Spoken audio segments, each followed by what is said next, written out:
Durante a história da humanidade, a sociedade mundial passou pelas chamadas Corridas do Ouro. Nos Estados Unidos, ela ocorreu em 1848, quando foi encontrada uma enorme quantidade de metal na Califórnia, levando mais de 300 mil pessoas para lá.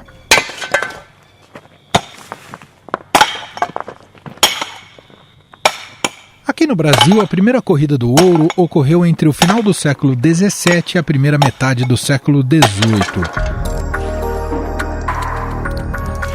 O ouro foi descoberto pelos bandeirantes paulistas e levou à colonização às atuais regiões de Minas Gerais, Goiás e Mato Grosso.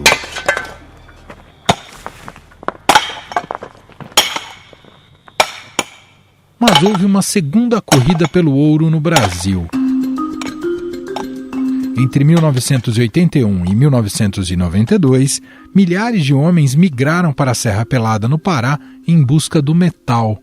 O local foi considerado o maior garimpo a céu aberto do mundo e estima-se que foram extraídas 42 toneladas de ouro. No meio da selva amazônica, um morro recheado de ouro começou a ser ruído por milhares de aventureiros. Enlameados, maltrapilhos, submetidos a um trabalho rude e insalubre, os garimpeiros foram mudando a topografia a muque.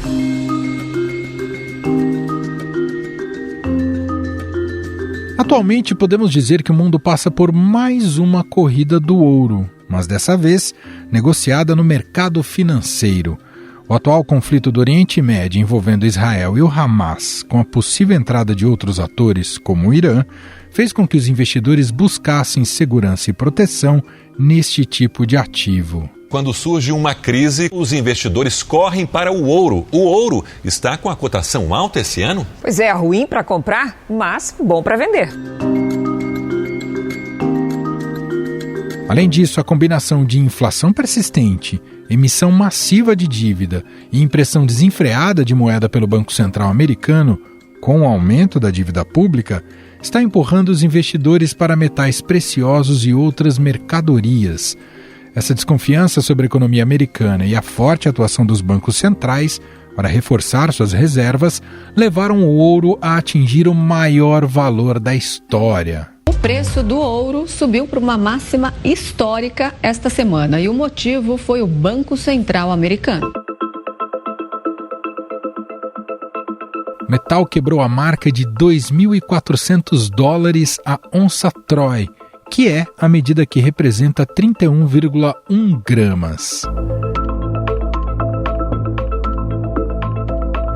Grandes economias mundiais também têm apostado na compra do ouro, como é o caso da China. O Banco Popular do país fez compras de ouro pelo 17º mês consecutivo e, segundo dados oficiais, o volume total das reservas do país já beira 2.300 toneladas. A China tem comprado mais ouro do que qualquer outro país do mundo. Para ser mais específico, no ano passado, quase 1/4 de todo o ouro comprado por bancos centrais do mundo foi adquirido pelo Banco Popular da China. Essa tendência ela continua e influenciou o preço do metal precioso a recentemente atingir a maior alta da história. O ciclo mais recente da valorização do ouro começou em 2018 e ganhou velocidade após a pandemia da Covid-19 em 2022.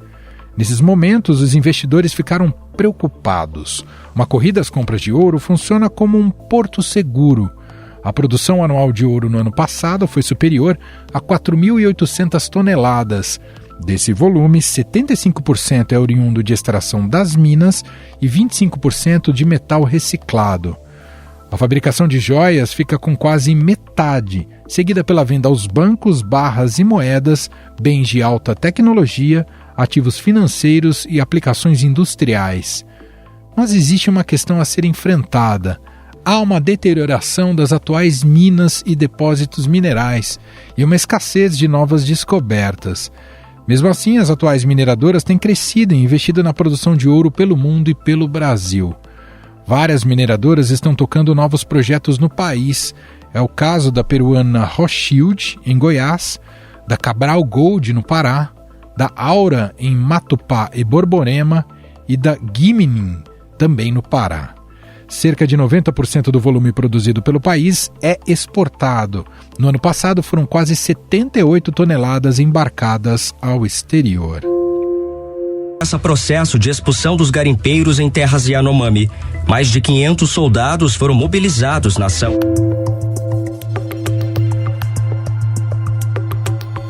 O governo e o Banco Central também aprovaram uma legislação para impedir a entrada ilegal de ouro nas cadeias de suprimentos. Economista e conselheiro do Corecon São Paulo. Tudo bem, Wellington? Seja bem-vindo por aqui. É um prazer estar aqui com você. Espero poder esclarecer as dúvidas dos nossos ouvintes. Bom, já vou começar por essa então, Wellington. O que explica essa, digamos, nova corrida pelo ouro na economia mundial?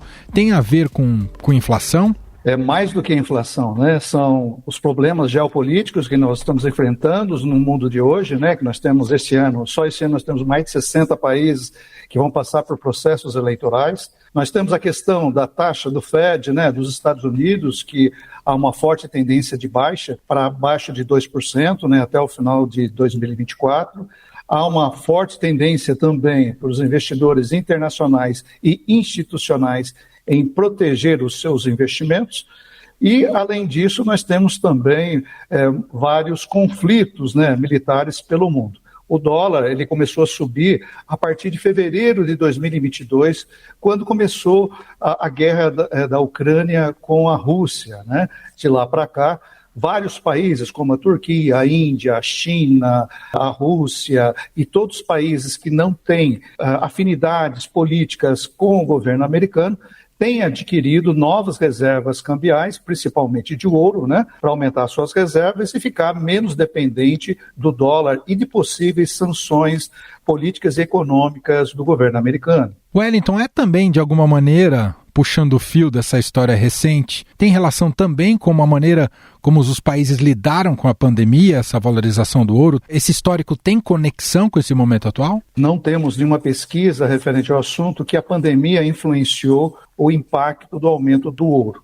Mas nós temos fortes evidências de que essa alta do ouro é motivado principalmente para a saída desses países da dependência do dólar. É claro que o dólar tem perdido, né, o seu valor econômico em partes, ou sua hegemonia política, né, no mundo, em virtude até da forma como está sendo administrado a política internacional atualmente, né? Então, não vejo relação com a pandemia com o aumento do ouro, mas sim com os problemas, principalmente os conflitos militares, os problemas ambientais, o aumento dos commodities agrícolas, commodities de petróleo, que tem provocado que o investidor proteja o seu investimento e também os bancos centrais pelo mundo protejam ou diversifiquem seus investimentos e, por isso, a busca pelo ouro. O ouro, só para você ter uma ideia, de fevereiro de 2022 até hoje, ela subiu mais de 33%. Só esse ano subiu mais de 14%. Então, no acumulado dos últimos 12 meses, algo em torno de 21,11%. Para o pequeno investidor,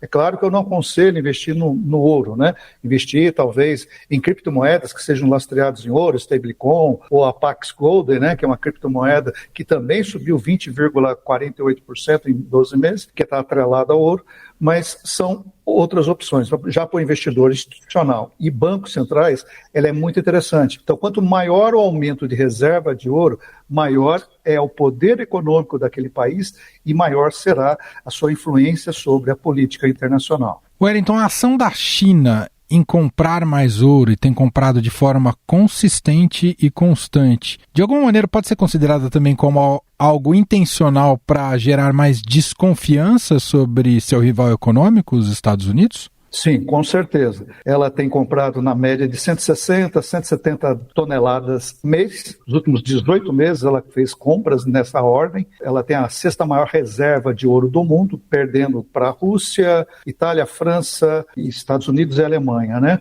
Mas a França e a Itália, se ela comprar mais um mês 160 toneladas, ela passa à frente da Itália e da França. Aí ela será a terceira maior detentora de reservas de ouro do mundo.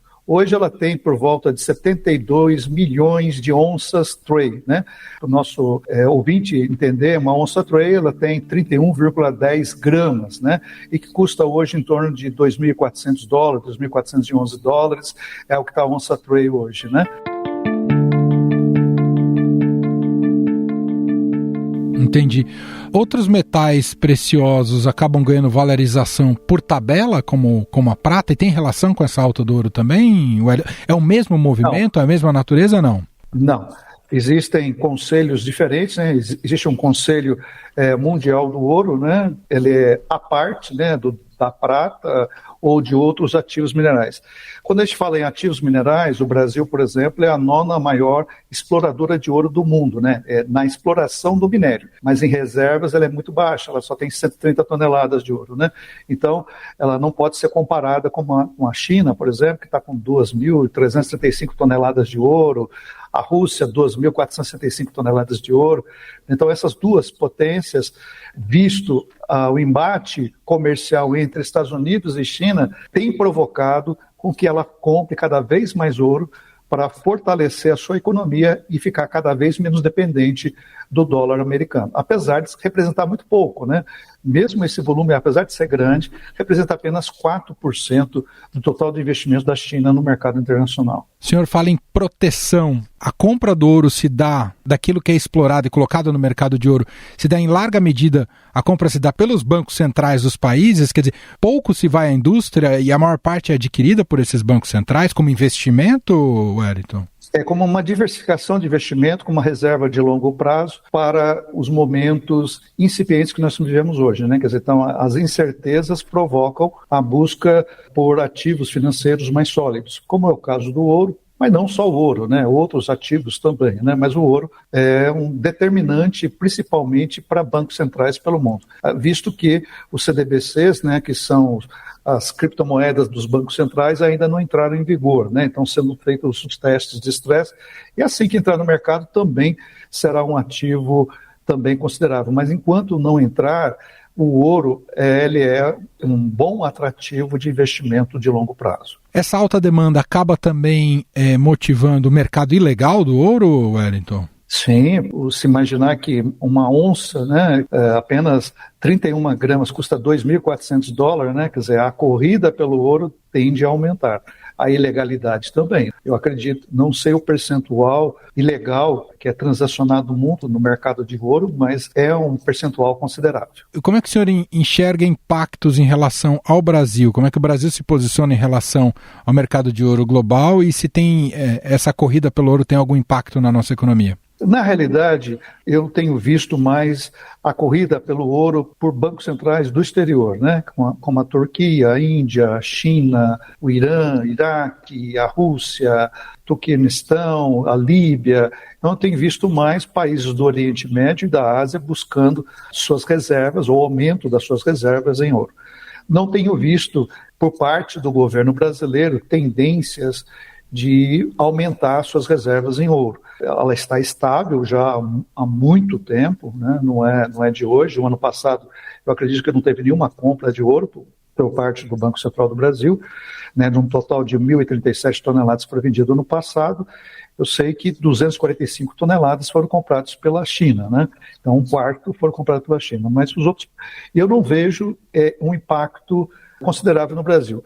Mas eu tenho, inclusive, até mentorandos, né, que trabalham com ouro e eles têm comentado que tem subido bastante, né? Então, o que vai impactar é no mercado de alto luxo, né, principalmente na aquisição de joias, na aquisição de produtos que necessitem do ouro em seus componentes, né, alguns componentes eletrônicos, alguns componentes odontológicos e outros produtos que dependam deste mineral. E ganha quem exporta, né? Então, como o senhor disse, tem muita gente que produz, né, explora ouro aqui no Brasil. Esses empresários, essas empresas, essas mineradoras, nesse momento, vivem uma fase boa, digamos assim, beneficiados pelo comportamento do mercado atual global do ouro, não é isso, Wellington?